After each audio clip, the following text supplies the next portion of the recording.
Nanti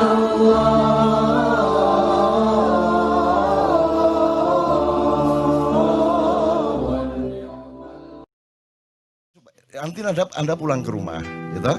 Terus sampai rumah kan tidak ada KC lagi. KC tinggal kenangan, Maiyah tinggal ingatan. Anda kembali ke masalahmu masing-masing, dengan kegelisahanmu, dengan kegalauanmu masing-masing, kedap-kedip, ya toh? Ngiler melongo, ya toh? Gelisah, waduh ini ya apa, ini gimana, ini belum saya bayar, waduh nanti di kerjaan begini, kan gitu. Anda kembali ke masalah masing-masing. Aku bertanya, siapa yang memperhatikan bahwa engkau sedang galau? Apakah Indonesia tahu Anda galau? Apakah negara ini tahu engkau galau? Apakah pemerintah concern terhadap galau? Apakah ada ulama-ulama yang ada di dalam file dan kenangan hatinya bahwa umatnya galau? Kamu akan sendirian nanti di rumah masing-masing. Maka kamu harus punya sahabat sejati dalam hidupmu, sehingga dimanapun engkau berada dalam keadaan apapun saja, engkau memiliki teman. Dan siapakah temanmu yang sejati itu? Maka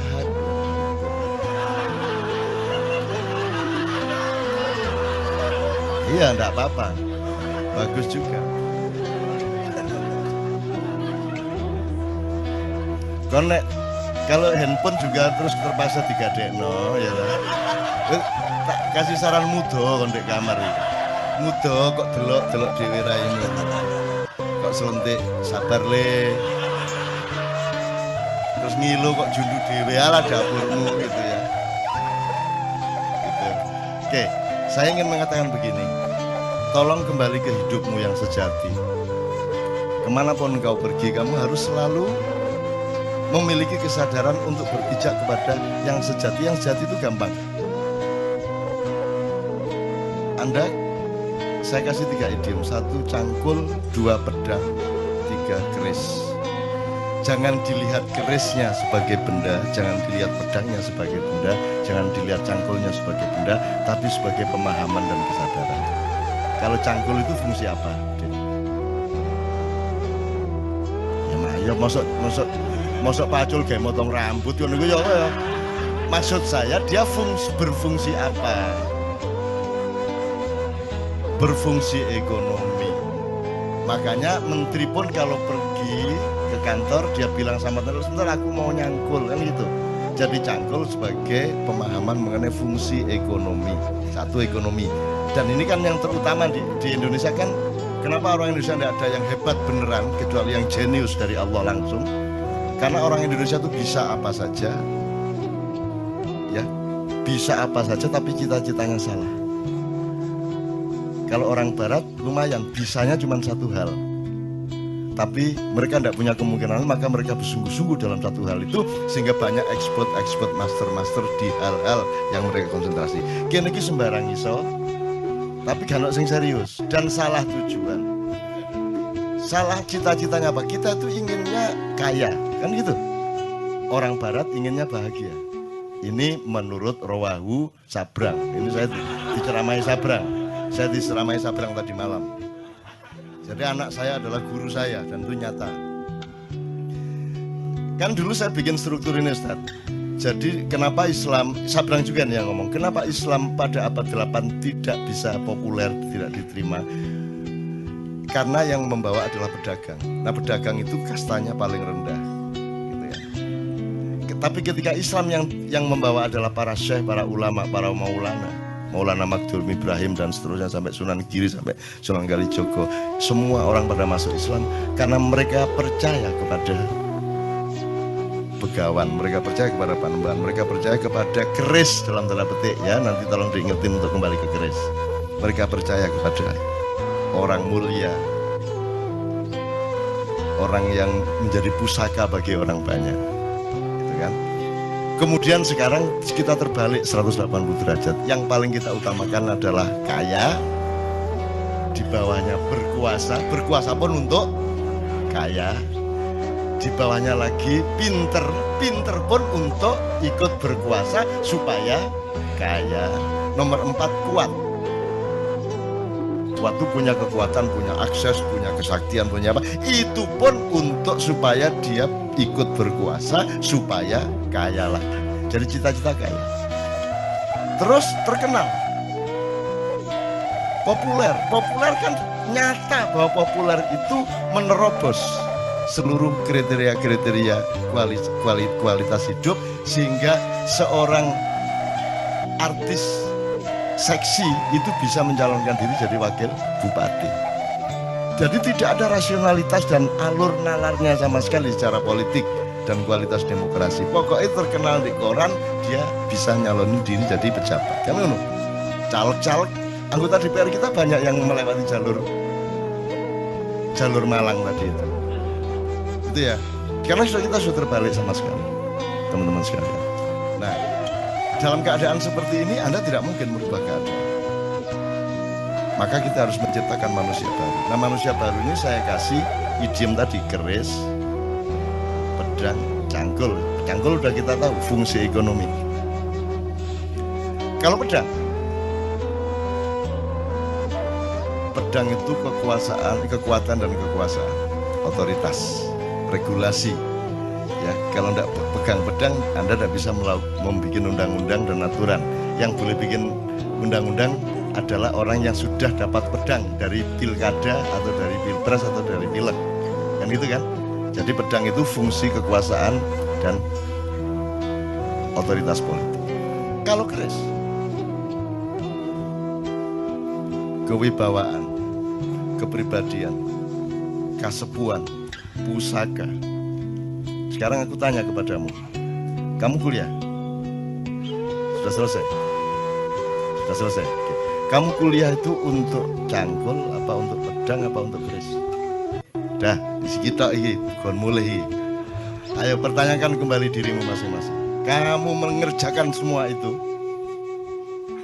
untuk cangkul. Kalau yang di seluruh Indonesia tadi kan semua untuk cangkul. Nah, kamu sekarang bertanya kepada dirimu masing-masing. Kamu itu kuliah jadi dokter apa segala macam, kerja macam-macam itu untuk cangkul, apa untuk pedang, apa untuk keris? Ketiga-tiganya iya, tetapi harus ada aksentuasi. Nah, monggo, ini pilihan masing-masing. Saya tidak menganjurkan apa-apa, cuman tolong diketahui. Apakah orang yang punya cangkul lihat ke desa-desa pasti punya pedang? Belum tentu punya pedang. Tapi Anda lihat semua orang yang punya pedang pasti punya cangkul, bener nggak? Jadi kalau kamu semua mengerjakan semua itu untuk cangkul, goblok kamu. Mestinya kamu cari untuk pedang. Karena dengan pedang kamu pasti dapat pedang dan cangkul pasti kena. Gitu loh. Kalau orang punya pedang, punya cangkul, belum tentu punya keris. Tapi kalau orang sudah punya keris, dia pasti punya pedang, dia pasti punya cangkul. Jadi sekarang kamu mau apa? Kalau kamu cari keris, cari pusaka hidup, cari kepribadian hidup, cari integritas kata orang sekarang, ya, yang beneran gitu ya, maka otomatis kamu punya pedang, otomatis kamu punya cangkul. Tapi orang se-Indonesia tadi, karena tidak punya keris lagi, ibarat konstitusi tidak punya majelis rakyat lagi, yang ada majelis perwakilan rakyat. Ya, kita tidak punya panembahan, tidak punya pusaka, tidak punya. Karena orang sudah tidak mengerti keris. Itu ibarat sholat, cangkulnya sholat itu ya jungkar-jungkir itu. Ya tak? Pedangnya sholat adalah kebenaran syariat dan ucapan-ucapan di dalam sholat. Masuk ngene kan kudu Allahu Akbar. Masuk ngene kan aduh ya apa kabar ini. Sembuh. Dobol. Masuk sembahyang kayak ngono. Berarti pedangmu batal ya gitu kan? Nah, tetapi meskipun kamu sudah mencangkul dalam sholatmu, sudah pakai pedang dalam sholatmu, yang menjadikan sholatmu sah itu tidak ada dalam syariat, yaitu khusyuk. Betul? Yang menjadikanmu selamat benar dalam kehidupan dan di depan Allah itu adalah kekhusyukan. Sebab kekhusyukan itu syaratnya adalah Anda fokus sama Allah, Anda ingat benar kepada Allah, Anda betul-betul berhadapan dengan Allah. Sekarang kamu coba bayangin kamu yang jadi Allah.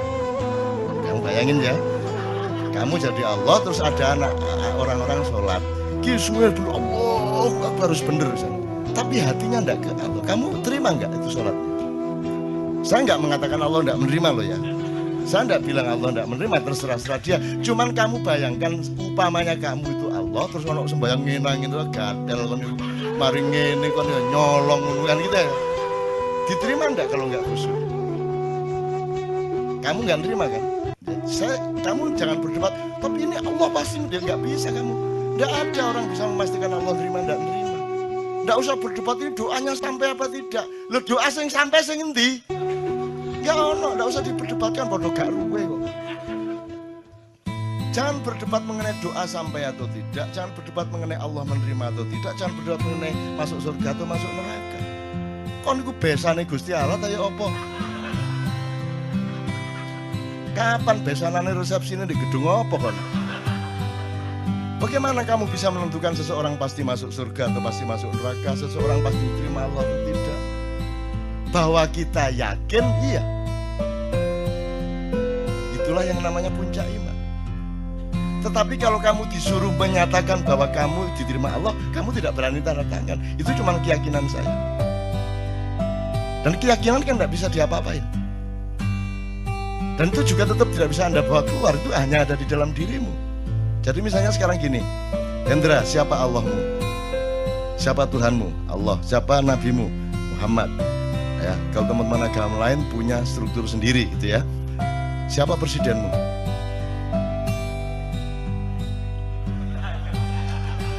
Umpamanya ya. Jadi gini teman sekalian, kalau Allah, kamu dapat resiko besar dan tidak mungkin kamu akui. Nabi Muhammad juga begitu. Karena ada alasan rasional, bukan soal korupsi, bukan soal golongan. Ada asbabun nuzulnya, ada mantiknya, ada semuanya. Tapi kalau selain yang dua itu boleh enggak kamu enggak mengakui? Saiki ditegesno ndek awakmu iku. Jadi kamu sekarang ngakuin enggak yang selain dua tadi itu? Boleh enggak sekarang kamu enggak ngakui? Nah, ya sudah enak toh. Kan boleh kamu enggak mengakui. Jadi dulu enggak usah terlalu pusing juga. Gak tak akoni kan. Ngono itu repot. Kata di TV gak tak akoni di dapurmu kan gitu kan. Kan gitu kan. Kalau dia pas lewat kita kepergok, ya saya enggak akan memperlakukan dia sebagai presiden. Kan begitu. Ya aku liwat sakarku. Masih ono doat aku liwat sakarku kata apa kan. Aku urip dikai Gusti Allah kok. Mosok aku ngabekti karo sing wong kabeh ono pantes-pantese kan. Kabeh iki nek gak apik ya pinter, nek gak pinter ya pantes ngono lho. Iki gak kabeh ya opo. Ya bojo iku gak pinter gak apa-apa angger ayu, ngono ta? Gak ayu gak apa-apa angger ngabekti kan iki gak kabeh. Ya apa pinter gak ngabekti gak ayu gak. Ya apa. Maka bal huwa yakun. Nah sekarang teman-teman sekalian, kalau ada mutiara di luar dirimu, kamu harus bersyukur kepada Allah. Kalau ada orang yang mengingatkan kamu kepada bahwa dalam hidupnya Allah bikin macam-macam, kadarnya macam-macam. Nabi aja beda-beda. Masuk Nabi podo kabeh, terus nanti di surga haknya sama. Ya beda. Ada yang kekasihnya Allah, ada yang sahabat karibnya Allah, ada yang juru bicaranya Allah, ada yang sembelihannya Allah, kan gitu. Ismail sembilannya Allah, terus rumah kamu juga enggak ngerasain deh jadi Ibrahim. Bayangin kamu jadi Ibrahim, disuruh Allah nyembelih anaknya, itu gimana rasanya coba? Kamu tenang-tenang aja. Terus kamu pikir Ibrahim enggak mencoba bereaksi gitu, terus ya ikhlas ya Allah, ya enggak lah. Jadi Ibrahim itu ya pergi ke hutan, dia itu kan semua kan tidak untuk kepentingan Allah. Emang ada Allah punya kepentingan. Jadi kalau Allah menyuruhmu sesuatu, itu kan untukmu, untuk melindungimu, untuk bukan untuk dia. Gak pada yang Gusti Allah pun gak sembahyang. Jadi itu untuk supaya ada, karena umatnya Nabi Ibrahim itu orang yang sudah terlanjur menyembah Tuhan yang sebelumnya, kepercayaannya sebelumnya, yang tradisinya berbeda dengan yang ditawarkan oleh Nabi Ibrahim. Nah, untuk merubah tradisi dan meyakinkan mereka kepada tradisi baru itu harus ada praktek ikhlas membunuh anak. Jadi Nabi Ibrahim yo jane gak kuat rek, matane wong ngaplok karek gak kuat ya. Jadi dia nang alas naik gunung sama Ismail sama bawa kambing. Jadi wes ayo. Akhirnya dia sembelih kambingnya, terus dia turun membawa kambing. Ini loh kalau Allahku, kata Ibrahim Barak, ini loh kalau Allahku menyuruh sesuatu itu bukan karena kejam kepada kita, bukan karena minta ditaati. Sesungguhnya semua perintahnya karena sayang kepada kita. Aku disuruh menyembelih anakku, tetapi buktinya anakku tidak tersembelih, kambing malah dikasih oleh Allah. Ngono, kerja itu kolusi antara Allah sama Ibrahim. Terus tenang aja ta. Kamu nanti saya bukain macam-macam, bantah semua nanti kamu. Mosok gak lu? Kamu pikir Rasulullah aja manusia biasa kan? Semua itu kan enggak kok terus semua itu sudah hebat sejak awal, ya enggak. Oh, Nabi Nuh aja istrinya dia enggak bisa dakwahi kok. Anaknya Nabi Nuh sendiri kafir kok. Kamu bisa bayangkan kalau seorang nabi istrinya sendiri tidak ikut suaminya, anak itu kan, bayangin rumah tangganya bagaimana. Bayangin masyarakatnya bagaimana. Oh, sekarang kita ini anak kita satu nakal aja udah pusing gak karu-karuan kok. Bayangin ada nabi, rasul lagi yang istrinya tidak taat, anaknya tidak taat. Kamu bisa bayangin keluarga ini gak sakinah kok. Gitu loh. Jadi kamu juga jangan terlalu pusing, karena Allah sudah kasih jurisprudensi apa saja ada. Kalau kamu mengalami kesulitan apa-apa, tinggal cari jurisprudensinya apa. Wah, ini cocok gigi Nabi Yunus sih, Nabi Yunus sih cocok. Kalau kamu mengacu kepada contoh-contoh kejadian yang sudah Allah paparkan, kalau kamu menemukan itu, selesai. Kamu akan mentertawakan dirimu, ngene kok galau, gak masalah. Ini buahnya, kalau saya buka Anda bingung nanti. Buahnya Rasulullah, misalnya Rasulullah pernah mengganjal perutnya dengan batu supaya tidak lapar. Orang nggak mikir ya Aisyah ganjel batu taga. Karena nggak pernah mikir tuh. Kok mestinya dilihat lah, kan mestinya serumah dong ganjel batu semua. Lah kamu nggak punya fakta bahwa Aisyah, jangan-jangan beliau lapar tuh karena Aisyah lupa nawari makan. Loh, salah satu kemungkinannya loh ya. Mungkin Aisyah pas kurang care. Lah Rasulullah kan mau bilang, Aisyah saya belum makan, gak berani dia. Kan Rasulullah lembut sama istrinya, dia sangat hati-hati menjaga perasaan istrinya. Akhirnya mergo bojone gak nawan-nawani malam, ya wis tak ganjel waktu. Bingung kan tak ceritane akeh. Wes banyak bahan ngene-ngene iki rek. Iki tak buka didik ngono ya. Kan cegak teman-teman bingungmu lho ya. Ya teman-teman sekalian, ya mohon maaf nih Ustaz kalau anak agak yang enggak gitu. Ini bukan tujuannya bukan mau mengkritik Muhammad, mengkritik Ibrahim dan sebagainya. Tujuannya supaya Anda mengetahui betapa banyak paradoks dalam hidup yang Allah sengaja menciptakan dalam hidupmu. Sehingga kamu jangan kaget sama paradoks itu. Tapi kalau kamu berdialektika dengan cara berpikir ma'iyah yang siklikal, yang spiral, yang penuh tikungan, penuh lipatan, dan Anda terbiasa dengan itu, maka seluruh yang kamu alami itu nanti akan bisa dieliminir menjadi berkah, menjadi rasa syukur, akan semua menjadi baik bagi hidupmu. Gitu loh maksud saya. Itu contoh-contoh, bukan saya kok terus menafsirkan gini, enggak. Saya itu cuman orang di depan saya itu supaya lebih bisa menghandle hidupnya menjadi lebih mudah. Karena Allah itu kan unik dah. Inna ma'al usri yusra gitu kan. Nek arek Malang kan ini langgi sampean niku lho. Kan bersamaan dengan kesulitan sudah aku sediakan kemudahan. lagi sampe kok repot-repot, kok wis langsung kemudahan apa sih? Ana sing nakal ngono ya apa? Semua orang di Indonesia kalau pidato syukur kepada Allah yang telah memberi kesehatan kita hari ini dan tidak lupa kepada junjungan Nabi besar Muhammad SAW yang telah membawa kita dari kegelapan menuju cahaya. Itu anak sing nakal. Gusti Allah ya repot-repot. Mbok wis langsung cahaya apa sih? Dadak kegelapan barang gitu loh. Loh, tapi memang dramanya seperti itu dan Allah maunya dialektika kemesraan yang seperti itu. Jadi Anda jangan hidup di dalam satu penggalan sehingga Anda kebingungan dalam penggalan itu. Anda harus transenden, harus melihat keseluruhan dari metabolisme yang Allah ciptakan itu sehingga Anda senyum-senyum. Iya, gak apa-apa. Iya, ngerti aku. Ya ampun, nggih, ngertas kula. Ngertas kula.